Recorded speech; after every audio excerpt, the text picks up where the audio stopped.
We're now in the village of Barakuma in Ghana, where an outreach effort is underway involving the university here and the university back in Utah. It's all aimed at improving the quality of life here, from education to housing to water. Take a look. That's why we are checking the erosion to go and have this one. We are trying to check the erosion. Water and sanitation issues are the biggest obstacles to a healthy community in villages like Barakuma. This drinking well is open and filled with just about everything that can make you sick. Another problem? Villagers bathe upstream of their water supply because it's the only sandy, open beach area for them.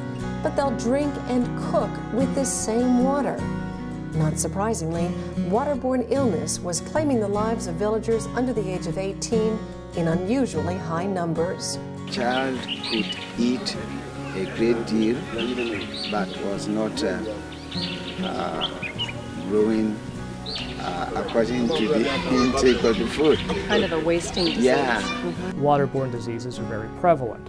These communities, surface waters, shallow wells are what are used for drinking water. Sanitation is just an open trench, and so you have mosquito problems and you have shallow wells.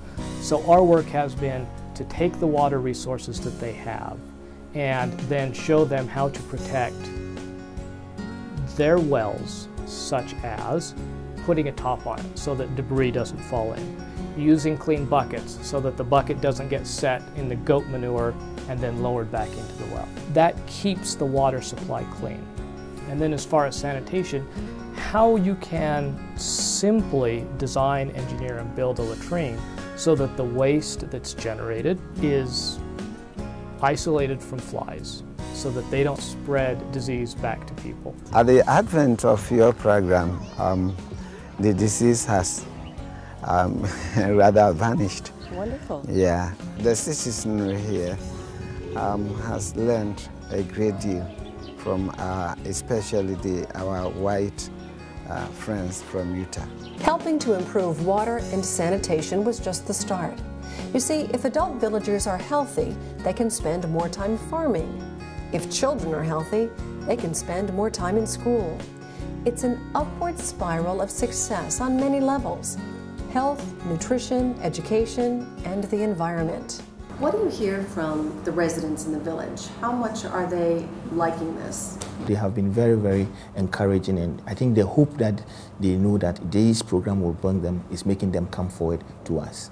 So that at the end of the program, if we say we are successful, then we can replicate it in other sub-districts as we have it now. So I think once we are able to succeed and replicate it in other sub-districts, then it will snowball to involve the other sub-districts, and it will benefit most of the communities within Ghana and can definitely would lift up the country.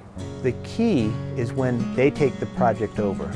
The transition is when all of a sudden it's not our project anymore, it's their project, and all of a sudden we're helping them to do the things that they need in order to build their capacity for even more ownership over the process. And the chief says some of the things that have helped his people the most are a bit intangible. I'm dreaming of a model village under construction. A model for the rest of the country? Really? Mm-hmm. Somebody's got to do it, why not you? Right? Yeah. Measurable success will be reducing infant and childhood mortality, increasing the numbers of children who progress to senior secondary and university levels of education. With agriculture, seeing a cooperative program that leads to greater planting, harvesting, and production. With medical care, seeing continued growth of the hospital and expertise of the staff. So from seeing it over a timeline, can you say, yes, it's making a difference, it is working? Yeah, I'll say yes, it's working. You see, it has made a big difference. It has also helped us to position ourselves in a way to work with faculty coming from outside. We are open to working with anybody who wants to come and help us. It's a win-win situation. I know that they also learn from us as much as we're learning from them. And that to me is the greatest thing that we are doing here.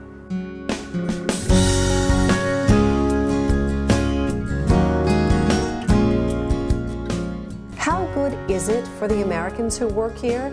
Their thoughts and how they're better at their jobs now when we come back.